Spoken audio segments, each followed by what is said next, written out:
Captain! Yeah? Whether you're an enjoyer of men or completely insane, Brant has come. And if you pulled for him, you're probably very confused. That's okay, pirates aren't usually depicted to be the sharpest tools in the shed. Being unsure of his best build, rotation, and teams, it's kind of on brand.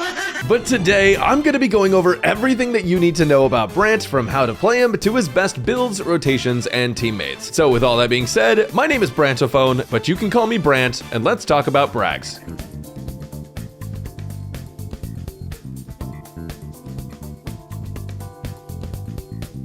Let's address the dragon on the island. There's been a lot of fear-mongering about Brant and if he's a good unit. The main reason is because Brant's kit has some design choices that look really bad on paper, especially without his weapon. But as we get into this video, you'll find that his value is actually pretty insane for one character. Some people have been ignoring the facts and being negative anyways though, so I've decided to personally send those players on a pilgrimage. Most men with chest windows have complicated backstories, and considering what Brant's been through, he's got a great attitude. I mean, someone's got to, because after they made a game mode called Whimpering Wastes, it seems like everyone's pissed. As far as Brant goes though, he's an incredibly fun character with a lot of positives. But on the other hand, he also has quite a few things that are absolutely infuriating. Specifically his Forte circuit, which gives Brant an enhanced skill that does a Wuthering Wavilion damage. But before I talk about that, you need to know about his Resonance Liberation. When you activate it, Brant swings on an anchor, rams into, and knocks up enemies. It's me, I'm enemies. When you use his Resonance Liberation, Brant gets a huge buff of 20 attack for every 1% ER over 150%, maxing out at 2600 or 280% energy regen. 90% of you won't get that 280%, and 92.3% of facts on the internet are 100% true. Anyways, even if you can't get to 280, that's fine, because his damage even at 250% is great and achievable for free-to-play players. But I'll talk about how to get high ER in the build section. Anyways, the buff lasts for 12 seconds, and his Liberation also lets him gain Forte twice as fast from his basic attacks and skill. That combined with the attack buff means that you want to use his Liberation early on in his rotation. Now, going back to Brant's Forte circuit, when used, Brant gets a shield and drops a really big anchor beneath him, and that anchor does AoE fusion damage. Because you have a ton of buffs from the Resonance Liberation, the anchor hits harder than Amelia hits Regulus in Season 3. Now, there's not really anything inherently wrong with the anchor itself, but if you're fighting a boss who teleports, you're gonna have about a 50-50 chance of just doing 0 damage.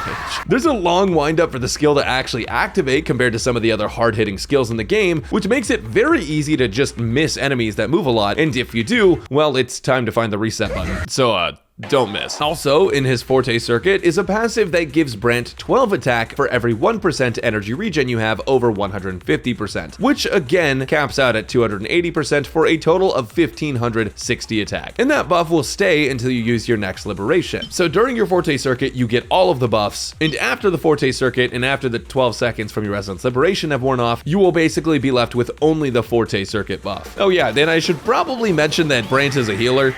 Yeah, dude, healers in this game got hands. For every 25% of his Forte gauge that gets filled, your team gets healed. And on top of that, he has a passive that increases that healing by 20%. Hey, post-editing Brax here. I just wanted to let you guys know that because I was so busy saving a bunch of puppies from a burning house fire, I completely forgot to mention that his Resonance Liberation also heals. Please subscribe. But okay, so how do you get Forte to use your Forte circuit? Well, it basically boils down to left click and pray. Brant's basic attack combo is really cool and floaty, just like Camelia's, except he's not obsessed with your seed. But look at those animations, dude. George of the Jungle's got nothing on this guy. The main thing that you need to know is that if you're not hitting an enemy, you won't be able to bounce back off them and continue your combo. To be honest, I don't really think you need me to sit here and tell you every possible attack combo you can get out of Brant, because most of them you won't even use. With that said, Brant's attacks have a specific combo you can follow to quickly fill his Forte gauge and proc his outro skill, but I'll go over it in the teams and rotation section since your gameplay changes based on the characters you're playing. One major downside of Brant's attacks though is that while he's doing mid-air combos as part of his basic combo, it's very easy for him to get interrupted. He does have a passive skill that gives a 15% fusion damage bonus and increases his interrupt resistance in mid-air, but it's not so much resistance to interruption that you'll never get knocked out of it. It feels pretty terrible to be interrupted, but you can't always afford to dodge either, which can make playing Brant punishing if you just get unlucky. And for what it's worth, worth, dodging will make your rotation take longer, but if a train was heading towards you at Mach 9, I'd recommend not getting hit by it. One major upside to Brant's basic attacks though is that they do a pretty solid amount of damage, and because they have longer animations, Brant fits into quick swap teams pretty well. He has a lot of opportunities to trade places with another DPS to save you field time. And if you ever forget how to get back in the air, just press a skill, just like Camellia. The last two things to know about Brant are his intro and outro skills. With Brant's intro, he swings into action, but I mostly want to know if he swings the other way. His intro is important to his standard rotation when he's not in quick swap teams, since it starts you on his second basic attack in the combo. His outro is arguably more important though, since it increases the next character's fusion damage and skill damage for 14 seconds, which makes him relatively flexible, working with both Chenglei and Carlotta teams. Now, one thing that I haven't yet mentioned is that Brant is a basic,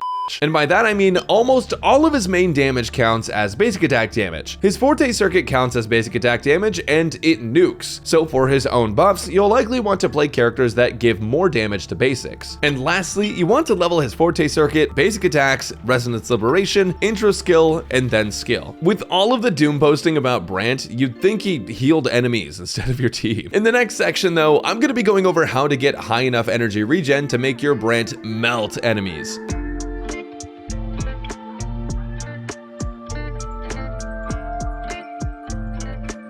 I don't really know how to start this section, I'm not gonna lie. Usually wuwa characters are pretty easy to build across the board, but Brant has a bit of flexibility when it comes to his actual echo sets because his signature gives him so much value. Aiming for the max attack buff from Brant's kit isn't super attainable for most players because Brant wants ER like America wants to manifest destiny. The question is not how much energy does he need, it's how much energy can you give? And the answer is all of it. Essentially, if you have Brant's signature weapon, Unflickering Valor, or any energy regen weapon on, then his best set is going to be Tide-Breaking Courage, assuming that you can reach a minimum of 250% energy regen to proc the passive. The 5-piece combo gives 10% energy regen, 15% attack, and at 250% ER, you get 30% damage bonus to the holder. On top of that, the Dragon of Dirge Echo gives you 12% fusion and basic attack damage bonus, which is a super easy way to give Brant some damage bonus even if he is running 2 3-cost echoes with ER on them. Speaking of which, if you're playing any ER weapons and the Tide-Breaking set, you'll want a crit rate or damage 4 cost, 2 energy regen 3 costs, and 2 attack percent 1 costs. Technically, with a signature weapon, it can be better to run 1 ER 3 cost and 1 fusion damage 3 cost, but that still requires you to make sure that you get to 250% ER, and for all other ER weapons, you definitely still want to run double ER for your 3 costs. However, if all your funds went to Carlotta, you're probably running Emerald of Genesis because it was free. Molten Rift outperforms Tide-Breaking Courage on weapons without an energy regen main stat, since you won't be able to get enough energy regen otherwise. Molten Rift gives up to 40% fusion damage with the 5-piece set after you use your resonance skill, and for Brant, that's not a hard thing to do. Sure, you'll see less ER, but that fusion damage makes a pretty big difference, and you'll compensate for it with your 3-cost echoes, both of which you'll want to run energy regen on. For 1 cost, you want double attack as usual, and for the 4 cost, I recommend the new Nightmare Inferno Rider. Even though it gives skill damage and that's less useful for Brant, it does give fusion damage still, and it's really easy to use. As for substats, Brant is very picky. He wants all of your echoes to have energy regen in their substats to get as big of an attack bonus as possible. But since he's a DPS, he also wants crit rate and crit damage. Basic attack damage bonus isn't bad either, but I would mainly focus on getting energy regen, crit rate, and crit damage first. Ideally, every one of your pieces should have energy regen on it. Now, you really don't need to get to 280% ER, and anyone who's telling you that is either dooming or hasn't seen the math surrounding it. Even below 250%, he gains so much attack value from ER that it's almost always better to just go for as much as possible, regardless of if you hit the mark. Anywho, here's a build summary for Tide-Breaking, and here's a build summary for Molten Rift.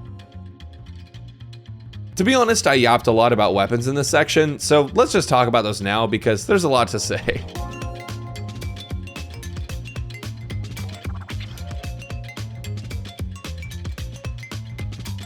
People are gonna be so mad about this. All right, so you know how you basically just never really need a character signature weapon for them to be good, but it helps a lot anyways? Yeah, well, Brant's signature helps a lot. First off, it's an energy regen weapon that gives 77% ER at level 90, which is more than 2 whole 3-cost ER echoes. But not only that, it also gives 8% crit rate, and as the cherry on top, it also gives a 48% basic attack damage bonus when you have its passive maxed out. It's actually disgustingly good on him, and it's significantly better than free-to-play options. But that doesn't mean Brant is bad with a free-to-play setup. It just means he's ridiculous with the signature. If you don't have it, or Camellia's signature weapon, then the best option is going to be Emerald of Genesis, which works out great because many players have it from the free 5-star weapon selector. If you play Emerald of Genesis, you definitely want to run the Molten Rift Echo set, but it can actually get solid damage. The Battle Pass sword at R5 is decent too, but without it, I recommend going for the 4-star Overture at S5 since it's got an ER main stat and yields solid damage. And if you don't have Overture at S5, you can even use the 3-star sword of Voyager. A lot of people want to write this one off because it's a 3-star, but if you farm enough energy regen on your echoes, this weapon gets close damage to Overture, which makes it the best 100% free-to-play weapon, assuming that you skipped Emerald of Genesis. Because of how Brant scaling works, with him getting a ton of attack on his own, most weapons work on him. You couldn't see it, but I actually physically air quoted there. His weapon makes a massive difference on him. It's not gonna brick your account if you use something like Emerald of Genesis instead, but you will see almost a 40% damage increase in his signature from Emerald. It's kind of absurd. I mean, look at this. On this chart, if it says Tide Breaking, it was calculated using Tide Breaking Courage, and if it doesn't, then it's using Molten Rift. This applies to every single weapon except for Brant's signature on Flickering Valor, because we just forgot to put Tide Breaking next to it in the sheet. Don't read into it too much. I also think it's highly likely and possible that we see more energy regen weapons in the future, and they might even be free to play, so keep an eye out for that, guys. If they have ER, they will definitely be decent for Brant.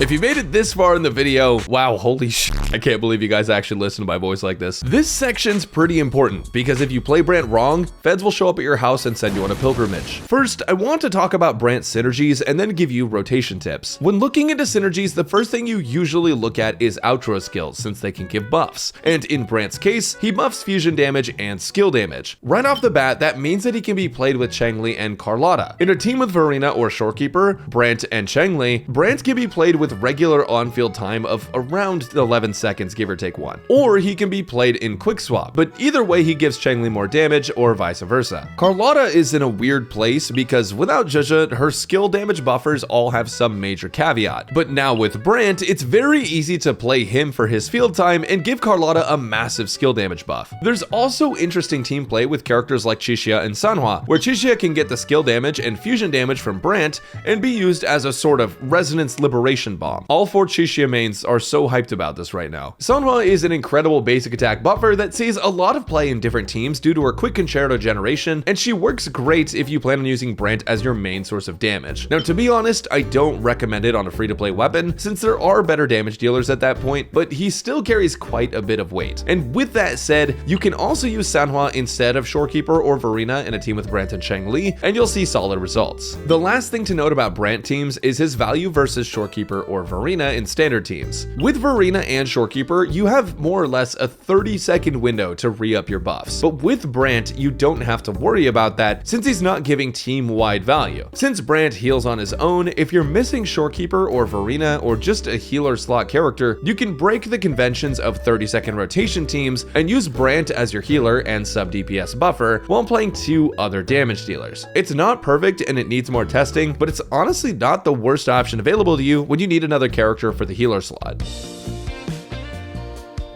Now, when it comes to rotation for Brant, he's probably one of the most restrictive characters if you want to get solid damage out of him. I highly recommend, if you're pulling for Brant, that you practice his rotation to max out his damage, because otherwise he'll feel like a much worse character. When playing Brant in a standard field time rotation with the Tide Breaking Courage Echo set, you'll want to open with his intro skill, Resonance Liberation, hold basic attack, which ends up being basic 2, then use basic 3. And by then, you should have his Forte circuit at 100%. Then you'll want to Forte to get the rest of his buffs and nuke anything beneath you. If you're wondering, the Thundering Memphis teleported away. Assuming that the entire rotation hits an enemy, his concerto gauge should be full. Sometimes though, his basic attacks 1 and 3 can miss enemies, and if you miss one of them, you need to use a skill to get back in the air, which should let you quickly solve the forte or concerto issues you might have. But yeah, essentially to wrap that up, just dragging these nuts or whatever, and then use his outro skill. My team and I came up with a bunch of rotation options, but this rotation is probably the most casual friendly one. It's one of the shortest field times for the most damage and accomplishes everything Brant needs to on field. Huge thanks to I Win to Lose Gaming too, because we both threw rotations at each other to be able to come up with this one being the very best. The guy makes great content, and I recommend you check out his guide as well. Now, if you're playing Molten Rift, you do need to add a skill usage in to get the effect, so I recommend doing this rotation instead. Use his intro skill, and then use his skill right after. But before you finish his skill animation, cast your Resonance Liberation to cancel that skill animation. Then aerial hold basic attack 1, aerial hold basic attack 2, and then drop his Forte circuit. After that, you can use his Echo and then his outro skill. You can also just learn this one rotation to play with either set if you swap back and forth, since we have Echo presets now, and I don't even need to say what you're thinking. If you're playing Brant in Quick Swap though, you can swap Brant in and out for every attack of basics 1 to 3, since his animations are somewhat long, and with Changli, he can give his outro skill to her before she uses Forte, Ult, and Forte again. Like the average Twitter user, Brant can be hard to understand, but if you put the time in to learn Brant's kit and rotations, he's an incredibly strong unit that brings amazing damage, healing, and even buffs for your next character. A jack of all trades, master of most. Hopefully this section helped you understand him a bit better, and if not, then maybe you're just not pirate pilled. That's okay, not everyone has sea legs.